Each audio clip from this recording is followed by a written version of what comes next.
Sure, has hit some nerfs. Same thing with Earthspirit, but it's great. The concept, right? Enigma gets left alone. Earthspirit gets freedom, moves around, has great lanes to gank too.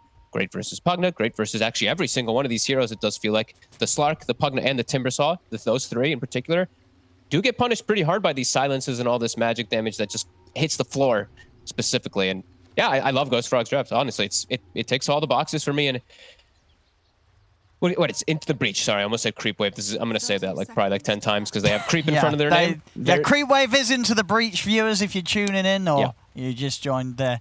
Of course, we're just waiting for the system to be able to tag them up properly. Will hopefully happen by the next series. But yeah, Creep Wave, Into the Breach, same thing.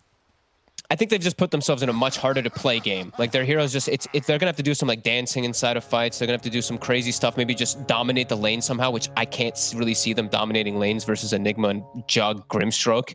So we'll see. This could be a decent start here. Maybe getting a first blood. There we go. In with the toss onto J4. They'll be able to get it. Tanner takes down the first kill of the game and see if they're all able to get out of there. They're trying to run down Milan as well. He's going to be fine, but there we have it. First blood is found there with that wraparound coming in from the high ground. That was interesting. I thought Crystal would just spin and at least get the trade kill on the Disruptor, but he just didn't immediately. He just stopped and just immediately started running toward bottom. Guess he's just happy having his 5 stick charges for free, and he just wants to get to his lane on time, not waste any mana. Wants to have the spin available maybe for the initial kill down here. Not sure. Yeah, I guess, yeah. No, you're right. Yeah, maybe missed opportunity to get some damage done or maybe even find the kill. We'll see. I think he wanted to get the initial kill on the Timber. Like, I'm seeing the way that Milan's playing down here. Like, they're doing a tri-lane. I think he really wanted to hold the spin, kill the Timber, make it so Timber can't lane so that he has this big advantage. Because Malik, this is a very talented Timbersaw player. We saw him last season. He carried games that we didn't think a Timbersaw would be good in. And I mean, is this the lane where we're going to see Tanner stick down there with him for the most part? I mean, does Tanner need to be down there? Is there something that can be done with the two of them in this lane? Oh, God. I mean, he has to be. I think he's going to have to start just going for creep pulling. Like, he's got boots and windlays, so he's really speedy on this Tiny. So I think he just has to do that. They cannot allow these two to zone him away. So Tanner, see what his option is going to be. He's just going to toss and try to get at least some secured range creeps in the meantime. But, yeah, this is a problem definitely for the Timbersaw. Yeah, I mean, it seems like a very scary lane. These 3 members of Ghost Frogs, absolute killers. So Tanner and Malik are going to have to be very careful on these early few levels. Yeah, as soon as the level 2 comes out, there's a high chance that either of them do die. I'm curious to see why we're getting so much of these tiny picks. I saw it in SEA as well. I was talking about the cost. There's a lot of tiny just 4 position when I don't think this hero got buffed like pretty much at all. He actually just doesn't really feel that great. I think what it is a lot of 4 they like playing tiny. So you know when it's the drafting phase and the captain of the draft is like, hey, what's good? And they're like, yeah, tiny, yeah, got buffed. He's like, you did it? And you're like, yeah, pick me tiny. It's gonna be great. And then they get to play tiny. Yeah, I'm always thinking like maybe they're picking it as a flex pick. Maybe they want to try to make it a carry at some points. But then every time I've seen so far, it's been relegated either the mid or 4 position. And I don't think I've seen it win. I feel like I'm seeing it lose every single one. Is Milan? Oh, I do catch Malik with the stun, but not really a kill from full HP. Level 1 Blade Fury wouldn't threaten Malik, so he's going to be fine. Tanner? Oh, he's looking like in a bit of trouble here. He's going to get the toss back, but Milan's still got a roll available in stones if he wants to try and find the angle to commit on this. Either way, just pushing Tanner away from the lane, making sure that things stay nice and safe. And Milan actually going to head up towards the top. Let me see if he can find some action here with Toby. Sure. Enigma's already level 3, so he's got 2 points in the demonic conversion, so it's a lot stronger here. See the Midnight Pulse already taken early on as he was alone. Wants to be able to just annoy the Slark. And let's see, Milan definitely going to be able to help out Toby from any of this aggression, at least a little bit, but still not easy now with your nerf that has come out on those demonic conversions, as we see. It's still on cooldown. He doesn't have any. It's such a long cooldown. Yeah. I mean, unnecessary enough. You feel like Enigma's laning was a little too strong with the previous cooldowns. Yes. Yeah. Maybe right now maybe it got hit a little too hard. 15 seconds on the level 1 really hurts, but I don't think Ice Frog likes the concept of just denying waves back. That's why we got rid of the Lich thing as Tanner. Let's get the toss back. Top lane, they're going to be able to get the kill as they take down Toby. We'll see down bottom. Even the toss back, Crystal is still going to be kept safe. So already, Creep Wave, aka Into the Breach, 2 kills so far. And see the farm across the board, it's pretty even right now. A little bit of an edge here for well, I guess especially this mid lane. I say pretty even. The mid lane just the mid, yeah. it's pretty rough. Boromir, 15 for 1 against Adzantix, 31-9. He's really been able to bully this Ember as the Pugna. Yeah, first, like until you have the level 3 Flame Guard, yeah. he just can always break you. Even with level 3 Flame Guard, actually, I think he still can break it. Yeah, you're gonna blow it it's up, just it's just an impossible matchup, actually. There's nothing really you can do, and I'm seeing a lot more Pugna because you can just bully anybody as Bora. I mean, yeah, goes back for the last hit. That was cheeky. He's denied as well. Adzantix level 6, Boromir only just about to hit level 5, so. Yeah, that's crazy, actually. Big discrepancy in the mid lane. It's top lane. See him set up on a Fishman, and with the kick back into the Malefist, and the Eidolon's beating down upon him. Fishman will fall. Nicely done. Wonder what build he's going to go for on Toby. That's all I've been looking at for these like offlane Enigmas. What's the substitute? Looks it's just Arcane Boots a lot of the times, and that is going to be the case this time too. Could definitely see some value in going for just something casual like Greaves and grouping up with his team. I mean, and down on this bottom lane, do you think Ghost Frog's expected to get a bit more out of this? You know, that they never really found the kills. Sure, Chrysalis is getting perfect farm. Is it enough to sort of be slowing down the Timbersaw here, or ideally were they supposed to be killing him? I think it's fine, everything that ended up happening. I know Kyle was the one who was touching on how much overwhelming magic damage, silence, control there really is on the Ghost Frog lineup, so I think that it was fine the way that they did that. I think it's actually perfect that Milan left at the time he did, because they did not want to be splitting that tri-lane XP anymore. Yeah, well, they felt. We are seeing the moves now, though. Breach, they're sitting around mid. They're using that catapult wave with how powerful this Pugna is. Maybe trying to get something out of it. Boromir is now 6, so a little harder to get the jump on. They get the rune, though. So they'll deny that one away from the Ember. Adzantix will continue to pressure this with the catapult. And Crystallis is actually getting pushed away from Malik now that he's lit level 5. They really don't want to lose the mid tower, though. That's why J4, even though he probably wants to be bottom, he has to be mid to try to stop this. But gonna get the toss back on J4. J4 stuck in the river here. Tanner also falling low, so they'll get the trade. Tanner giving his life to set up onto J4. You see Boromir trying to run down Fishman, but not enough damage. And Boromir, I say that, he's actually going in with the chains. He's fully committing for the killing. He's got a remnant set up to jump back out. Very neatly done there by Boromir as he's in and he's out. Very nice. They're going to refill the bottom mid. They're going to try to. Adzantix, yeah, he drops it on time. Tanner does pick it up. So Catapult is still alive mid. They did not get that one killed out. So this tower very likely to drop. They're actually going to send the Grimstroke mid again. And Tanner's already in position to look for another toss back. Tanner might actually get gone on to himself as Bora drops a bit too low. Milan not going to be able to find the connection here with the roll in. Boromir will soon be able to reset himself. 10 seconds till TP. So go back to base, get himself remnanted straight back to the lane. Ghost Rock's still trying to just do their best to stop this tier 1 tower going down early to this quick aggression that can come out from the Pugna and the Blast. And even, look at bottom, too. Like, the fact now, they're having to move the Grimstroke out of this bottom lane. Malik's got in so much space, near level 7. His Catapult's going to stay alive. He's going to be able to take this tower. And even Tanner's moving in for rotation to attempt to go for Crystallis. Crystallis, he's going to have to blame forces him out. But it's time out of the lane and more time for Malik to just continue to skip the creeps and keep that tier 1 tower getting lower and lower. Yeah, he's the one I'm really watching this game in particular. Malik he just impressed me so much last season with his Timbersaw, and there's some fun changes to Timber if you are able to get away with lanes. Flamethrower, just a crazy potential what you can have with it. So yeah, I'm looking forward to see what they can do with this good start here. As mid tower continuing to get worked on, it's gonna die. Bottom dead as well too. Great start. As Tagito can now go to the jungle, get his farm started. Gonna try and punish Adzantix as he steps forward to take down the tower. As he's actually able to hold his ground. He's going to be fine. They turn things around. They take down Milan, and now they look to run towards Boromir. He's got a remnant out, so will manage to jump away after being dragged back by the glimpse.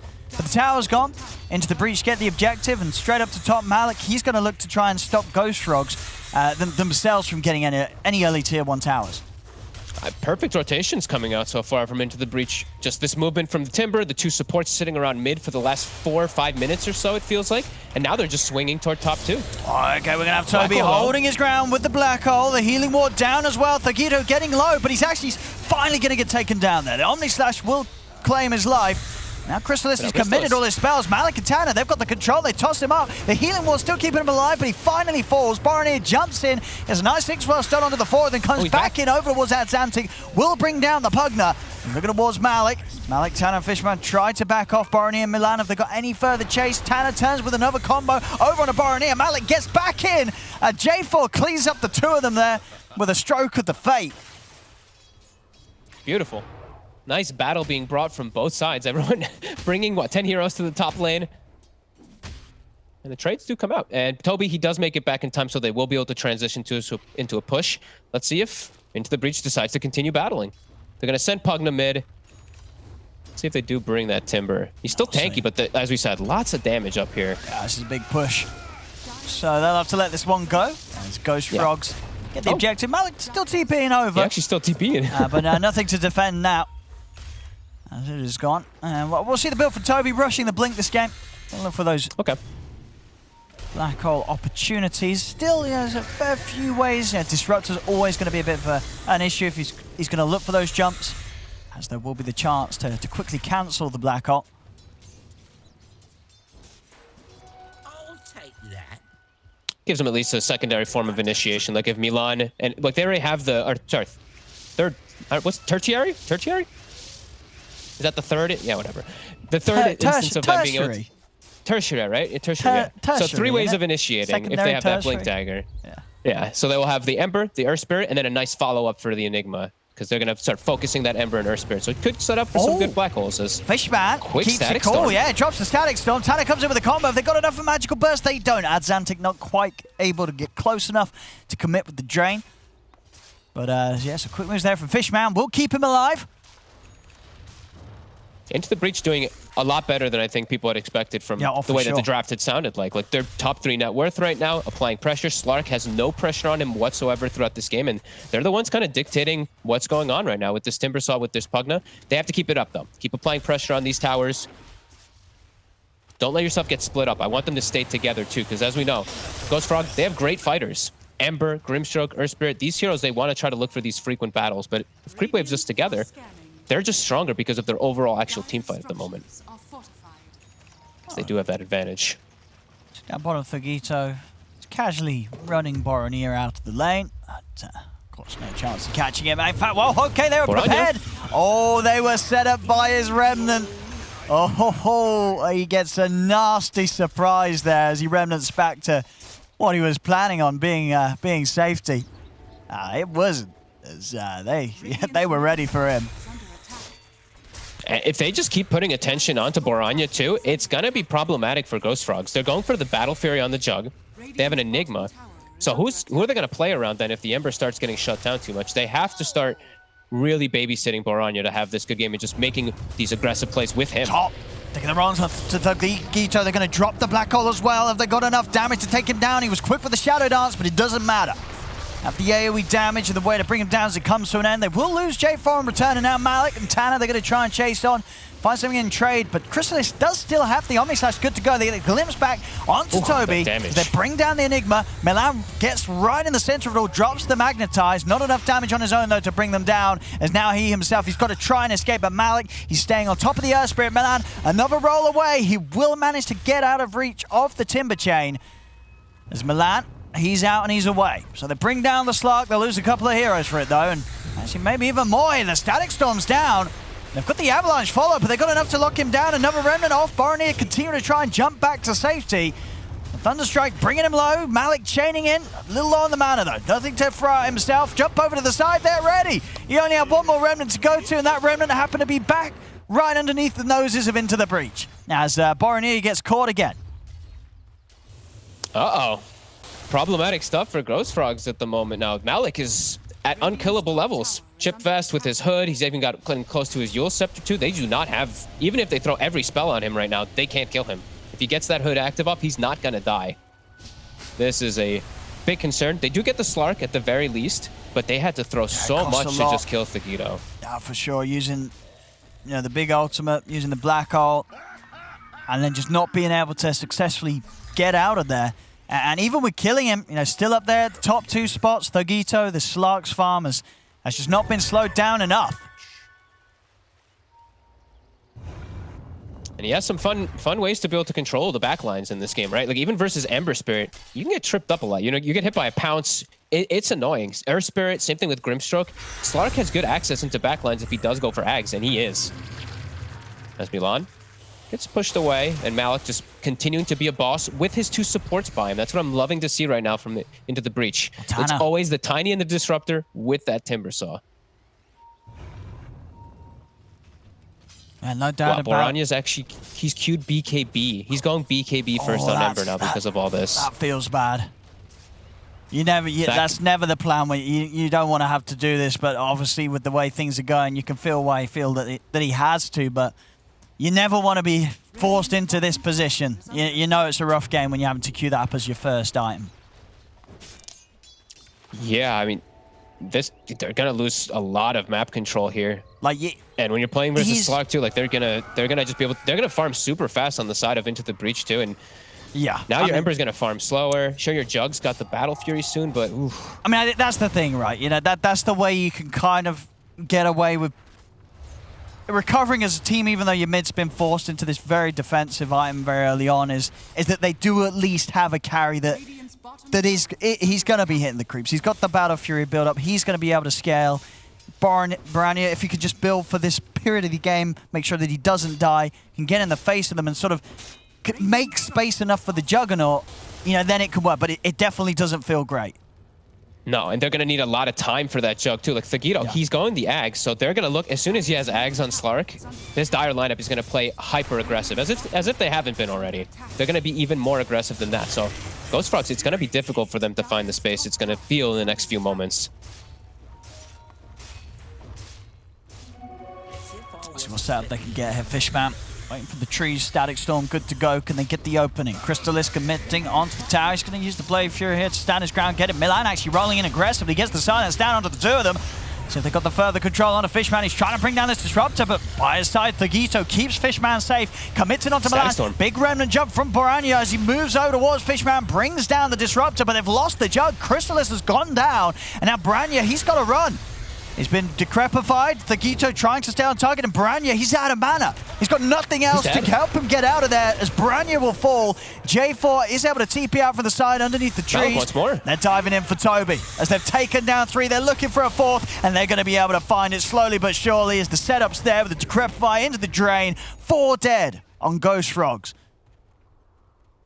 Wow, they just smashed the fight. And I think what happened there was that as soon as Crystallis uses the spin, I think Milan in his head is probably thinking, oh my god, I have to go, otherwise they're just going to get a free glimpse on my Jug, and then we're in a weird position. So he tries to make the move to go in, but they can't hurt these heroes right now on the side of Into the Breach. The 3 cores in particular, Slark, Timber, and Pugna, are immortal. Oh, they're just massive, and with these early timings as well, the Ags on Slark, he's got it done. Thagito here, he's 17 minutes in. Echo Saber, Ags. You know what I want him to actually buy next? Get the Shard. You're playing versus Enigma. You're not caught in the black hole. Shard and just make your teammates all getting the Shadow Dance for 3 seconds inside of it. That's nice. I think the Depth Shroud could actually be a pretty good counter to a lot of these big AoE ultimates that we've seen in the past. That will be pretty high. Milan, he didn't even stand a chance there. He was up in the air and before he could even land, they were able to burst him.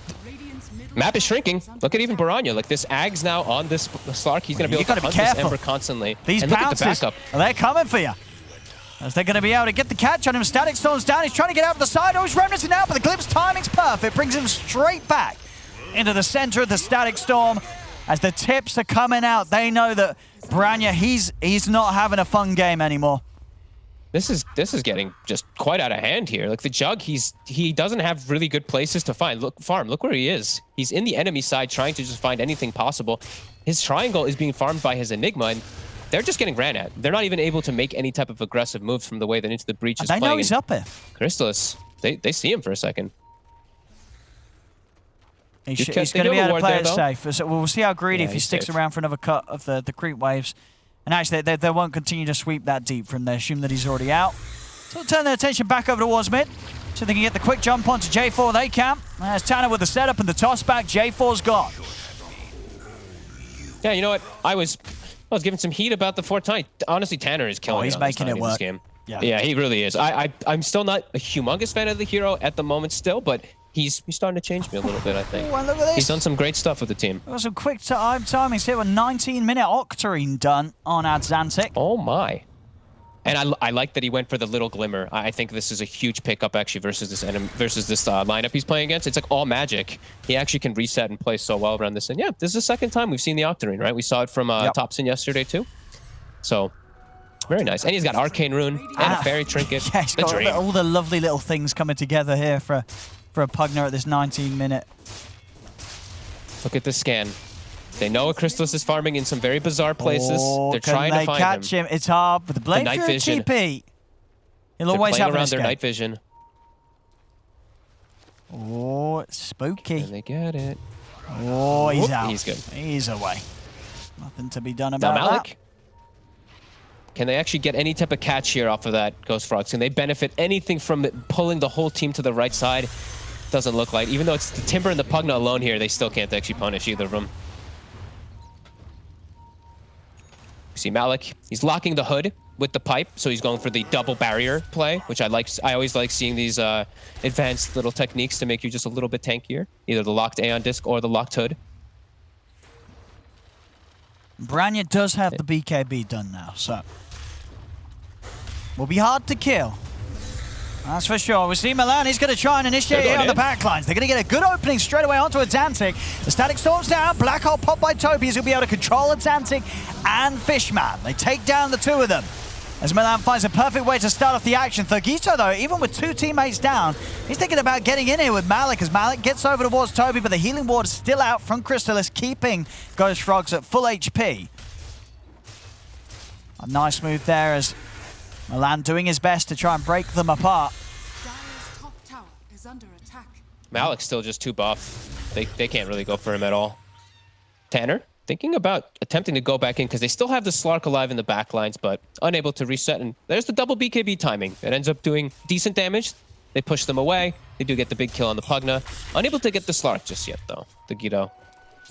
Thugito, he still wants to fight. Jumping in over towards J4. Quickly taking off the Embrace, and now he's going to get the second pounce over towards the Ember. And now with the BKB still on cooldown, Baranya's got to be careful. He's not going to be able to get out in time. Baranya goes down. Thugito goes straight over towards Crystallis. Crystallis Blade Furying and backing away. Now he's got to be cautious with that on cooldown. The Glimpse controlling Toby, getting him back in the middle of the kinetic field. Thugito goes back forward, takes down another with the help of Malik. That's going to come to an end. Not enough damage to get any kills. There's Crystallis. He's in trouble with the Blade Fury. He's up in a second. Will manage to actually get saved as the time is brought for him to step out. That Inkswell heal. I think Crystallis might have actually died if it wasn't for that. He got healed up a lot. And Milan. Oh, Tanner giving his life there to block the roll away. I won't set up for a kill, but it shows the confidence there for Tanner. And I actually forgot about that mechanic too. Kinetic field stops the Phantom from actually connecting to the target, so they can actually kill the Phantom. It does? Oh, yeah, wow. They can kill the Phantom outside that kinetic before it actually connects onto the Tiny as well, too. And Into the Breach continuing to just apply this pressure. And now they know that the BKB and the Black Hole was down in particular, so that's why they're being so overzealous. But this is exactly how they should be playing this game. Just don't let up at all now. When you have this Aghanims, don't give this Juggernaut any space to be able to farm up his next big items. Because this Jug, he still has potential to carry the game with an Enigma. It's just going to take him a lot more time still. Here on the replay, that's a cheeky attempt there from Tanner to get in and have another little poke.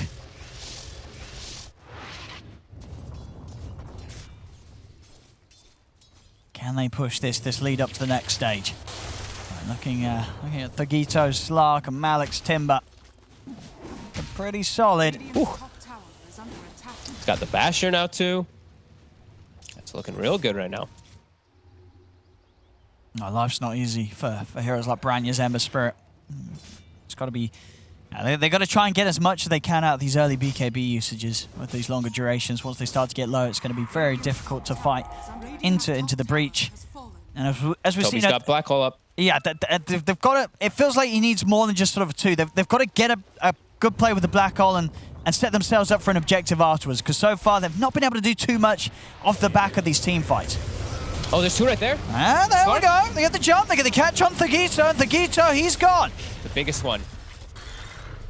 Catching that slug, that'll do it. That will give them time and space to go for further objectives, as now they can move into the pit. Tanner, he's ready for the counterplay, ready for the steal, so they do have to be prepared for Into the Breach trying something here once Roshan gets brought down low.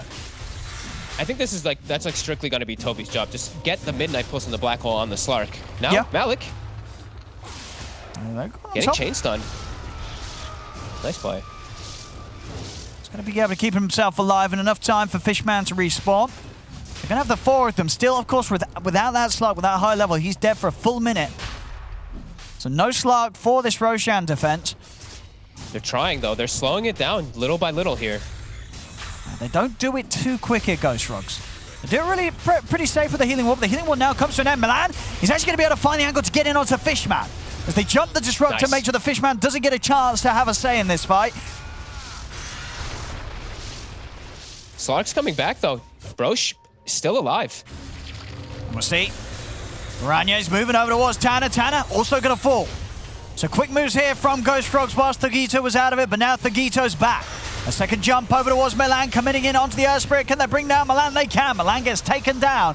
Shadow Dance having to be used by Thagito quite early to keep himself safe. Milan actually buying back to make sure that they can keep this going. Omni Slash going to be put to a stop there with a self-decrepify from Azantic as he blocks a huge amount of the damage coming out from Chrysalis. He turns back over towards him, sets up with the Decrepify in the drain. Chrysalis is able to get the Healing Ward out, but Thagito is ready to chase. Passing up to the high ground. Milan will kick back the Slark, kick back Thagito to give a bit more space for Chrysalis, but Malik chases him down, cuts him out of the game with the Timber Chain, and now they turn over towards Milan as well, as Milan brought back for this, but he won't be able to rectify the fight.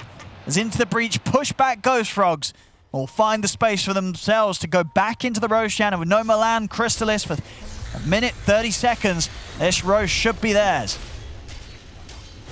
It looked like a good go. Look, Milan trying to get the jump in because of all this chaos going on. The Timber Saw jumping in, the Pugna getting the ward down and blasting, but it was just time bought. That's all that Into the Breach was doing, giving time for this Slark to come back, and man, Malik is just doing leaps and bounds of work. 7-1 and 9 on this Timber, and he's so disruptive. He's just doing so much for the team, it does feel like.